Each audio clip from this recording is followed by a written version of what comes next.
Fellas, UFC 300 was one of the most stacked cards of all time from top to bottom. There were so many amazing fights. The finishes on this card was amazing, and it's one of the best cards, and it will go down as a card in history. So, I'm going to be matchmaking every single fighter on the main card, win or loss. And you know what? Because it's UFC 300, I'll also matchmake at the end of the video every single fighter that won on the prelims and the early prelims. So yeah, let me know who you personally think every fighter should fight next. Starting off with the main card. The winner of the first fight on the main card was Bo Nickel. He went out there and submitted Cody Brundage like it was nothing.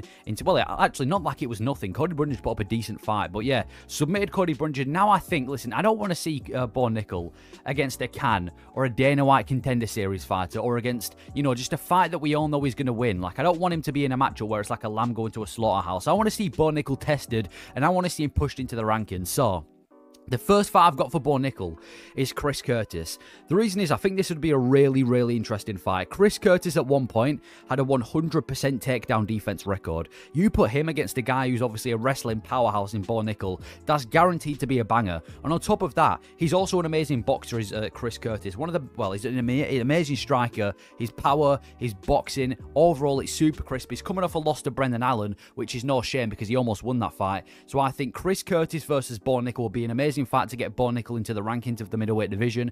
And if Chris Curtis is injured, so we can't fight Bo Nickel, then let's do Buckley. Buckley versus Bo Nickel. Buckley's been looking for a fight. You saw him at the UFC 300 press conference. Let's do Buckley versus Bo Nickel if Chris Curtis is unavailable, because we need to see Bo Nickel in the rankings against a ranked opponent. So that's my first fight that I've got. Bo Nickel versus Chris Curtis. And then for Cody Brundage, listen, he's not fully done. He's still a decent fighter. He actually put up a decent fight against Bo Nickel, and I've matched him up against Auburn Elliott if they can find a weight that they can both fight at. So Auburn Elliott coming off that debut win against Val Woodburn, looked impressive before that. So my first fight, we've got Bo Nickel versus Chris Curtis and Cody Brundage versus Auburn Elliott. I think those will both be decent fights. Next fight on the card, we had Arman Tsarukyan and Charles Oliveira. Feels so weird saying that this is the next fight down on the card. Yeah, Arman Tsarukyan was able to beat Charles Oliveira by decision. Fairly decent fight, but I would say it was majority Arman Tsarukyan, even though he didn't really do much with the control time that he had. So for the loser of the fight, Charles Oliveira unfortunately lost. I think he should fight Gamrot. Listen, Charles Oliveira isn't washed. He's finished Chandler, finished Gaethje, finished Poirier, finished Dariush not long ago. The only people that he's lost to is Arman Tsarukyan and Islam Makhachev, which is no shame. I think Charles Oliveira should fight Gamrot. Gamrot's in this position where he kind of deserves a #1 contender fight. He had that win over Rafael Fiziev, but Fiziev got injured, so you can argue that he didn't really win the fight. And then he goes out there and kind of dominates Rafael dos Anjos for 3 rounds straight at UFC 299. And I feel like he's in this position where he's one fight away from a title shot now. He's been looking for a title shot for a while, and I feel like that's the perfect matchup. Another grappler against Charles Oliveira, another wrestler, so it's not an easy fight, but at the same time, Oliveira's, he's used to putting people out there. So, Charles Oliveira versus Gamrot. If Gamrot wins, give him a title shot, and if Oliveira can win that, that's another guy on his lightweight resume, and that can easily push Charles Oliveira back into title talk. So, Charles Oliveira versus Gamrot. And then for Arman Tsarukyan, I think he should fight the winner of Islam Makhachev and Dustin Poirier. Yeah, we got announced that Islam Makhachev and Dustin Poirier are going to be fighting each other at UFC 302. So I think the winner of that fight should face Arman Tsarukyan for a title, for the belt, because Arman Tsarukyan deserves a title shot now. Obviously, Gaethje's just been knocked out, so he's not going to get a shot. He's just beaten Charles Oliveira as Arman Tsarukyan. So the only other guy is Max Holloway, but Holloway looks like he wants to move down to the 145 division and face to Poirier. So it looks like Arman Tsarukyan versus the winner of Islam Makhachev versus Dustin Poirier is next. He has cemented himself as the next contender in the lightweight division. Then we have Max Holloway and Justin Gaethje. Can we just take a moment to appreciate this fight, man? The final 5 seconds where they were throwing it down, the entire fight. This is what the UFC is. This is what makes the UFC the best. Well, this is what makes MMA the best sport in the world. Moments like this. But starting off with the guy who lost, Justin Gaethje. Now, I haven't actually got a specific opponent for Justin Gaethje because he's fought so many people, and I feel like a lot of people are already booked. So you know what? Just let Justin Gaethje have some time off. He broke his nose. He took a beat. Well, he did take a beating, but he took a lot of big shots in that fight and ended off by getting brutally knocked out after they both threw out. So Justin Gaethje, he's probably not going to get a title fight soon because he's just been knocked out. So let's just let him take some time off. Maybe he can make a comeback towards the end of the year, but take some time off. And I think he should be one of those fighters that are only used for fun fights now. Every now and then, when there's a really fun fight to climb in the rankings, match them up against Justin Gaethje. And that can kind of be what he does now, the fun guy of the lightweight division. And then for Max Holloway, you know what? Max Holloway can do whatever the fuck he wants after a performance like that. If he wants to make a case to fight Islam Makhachev, he can do that. If he wants to face the winner of Chandler and McGregor, he can do that. If he wants to go down to 145 and face Ilia Topuria, he can do that. Max Holloway can do anything he wants. He had the 600k bonus on top of his normal paycheck, which is incredible. He's feeling on top of the world now, and he deserves it after that fight against Justin Gaethje. But it seems like Holloway's eyes are towards Ilia Topuria. So I think Ilia Topuria versus Holloway is the next fight. I think it's a favourable matchup for Max Holloway. He's finally getting a fight for the belt in the featherweight division who's against someone other than Alexander Volkanovski. And I think he deserves it anyways, coming off a win over Arnold Allen, a knockout over Korean Zombie, and now a knockout over Justin Gaethje. Pillow fist who? Yeah, Max Holloway, given the fight with Topuria. Topuria looked like he shot himself in the crowd, by the way. When they panned the camera to Ilia Topuria, that guy looks scared. So let's do Topuria versus Holloway. One of the funnest fights you can make in the featherweight division. And I honestly don't know who I'd pick for that fight, because they both look so good in their last few fights. But yeah, Holloway, go get the title shot against Ilia Topuria and potentially win 2 belts, the BMF belt and the undisputed belt. And then the co-main event, Zhang Weili versus Zhang Xiaonan. Starting off with Zhang Xiaonan, I think she could fight Amanda Lemos. Amanda Lemos is coming off that dominating defeat to Zhang Weili, but then she obviously got a win after that as well. So I think they both need to fight each other. They've both obviously lost to Zhang Weili, and I think it would be a fun fight. You've got Lemos, who are very light on her feet, good striker, and then you've got Zhang Xiaonan, another good striker. It's almost guaranteed to end in a finish, or at least a scrap on the feet between both of them, and the winner can potentially be pushed into a #1 contender fight. And then for Zhang Weili, I've got 2 matchups for her. If she wants to stay this division, I wouldn't mind seeing her against Tatiana Suarez, right? Tatiana Suarez versus Zhang Weili. You've got undefeated Suarez against Zhang Weili. That's a decent fight for Zhang Weili. It's a scary fight as well. It's not an easy fight at all. So I feel like that's the next fight for Zhang Weili to take in her division. But if she wants to make a female super fight, let's do Alexa Grasso versus Zhang Weili. I thought this should have been the fight on UFC 300. Nothing to take away from Yang Xiaonan, but I think we need to be having super fights. Let's make a female super fight. Imagine this is like the co-main event for the McGregor-Chandler pay-per-view. Alexa Grasso versus Yang Xiaonan, 2 of the pound-for-pound best female fighters going at it. The winner can become pound-for-pound #1. I do think Alexa Grasso is facing Shevchenko, though, because I think they're doing the Ultimate Fighter series. But regardless, Grasso versus Zhang Weili would be great. If not, let's do Suarez versus Zhang Weili.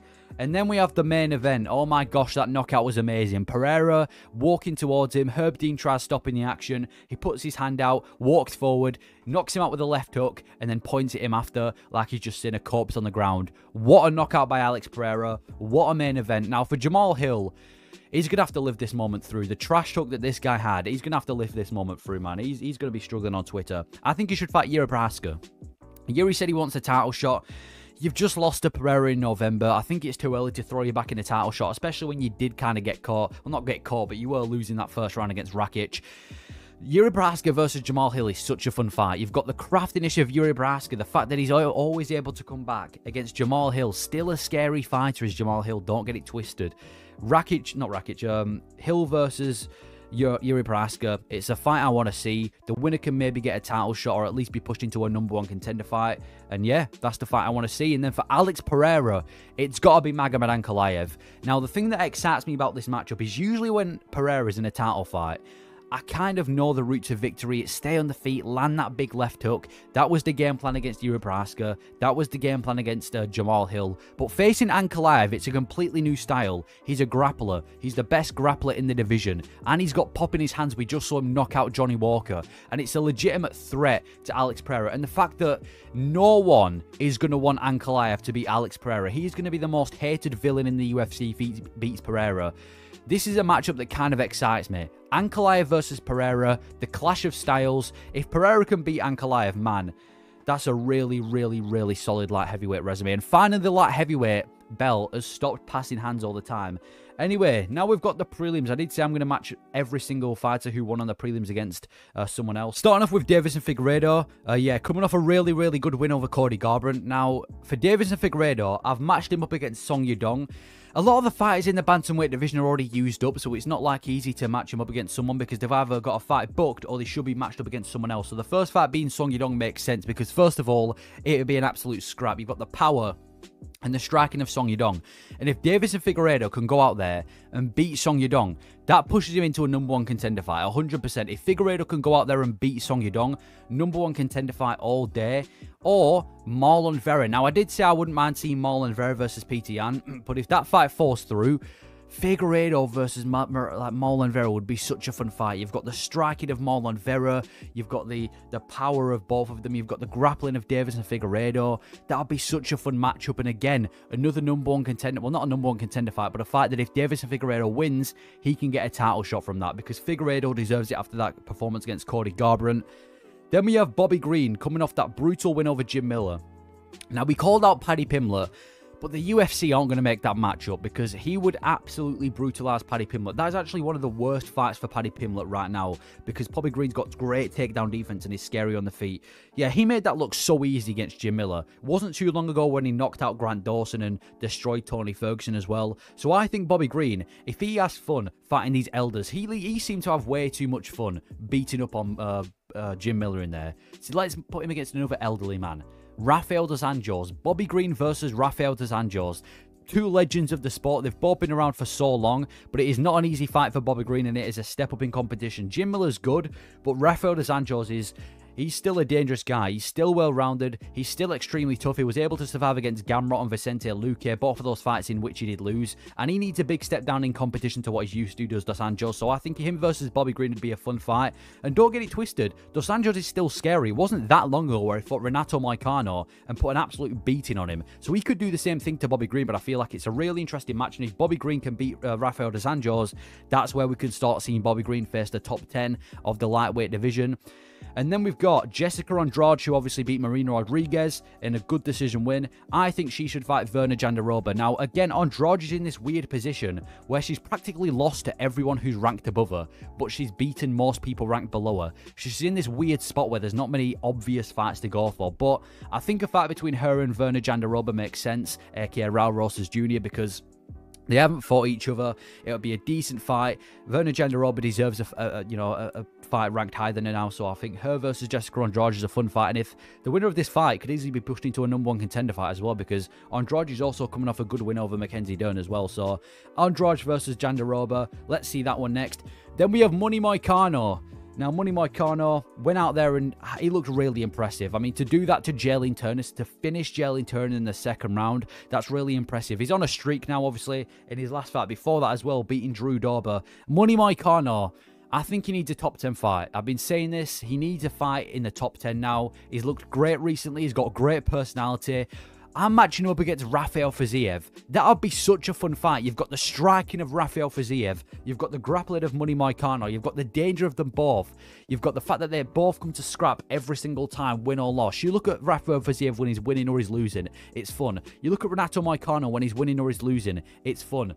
This would be such an interesting matchup. And again, it's a grappling threat to Fiziev because Moicano is such a good grappler. If Money Moicano can go out there and beat Fiziev, and I know Fiziev is injured, he'll be recovering from an injury though now. He shouldn't be out for too much longer.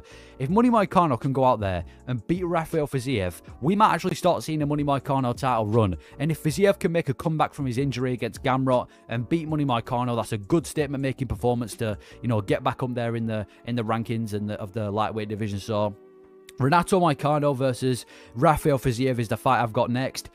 Then we have Diego Lopez coming off an extremely impressive knockout over Sadiq Youssef. I mean, that was insane. To go out there and beat Sadiq Youssef in the fashion that he did. I think for Diego Lopez, I think a fight between him and Calvin Kattar makes sense next. Yeah, I would have always matched him up against the loser of Kattar and Sterling, and now that Kattar's gone out there and lost to Sterling, I think it makes sense.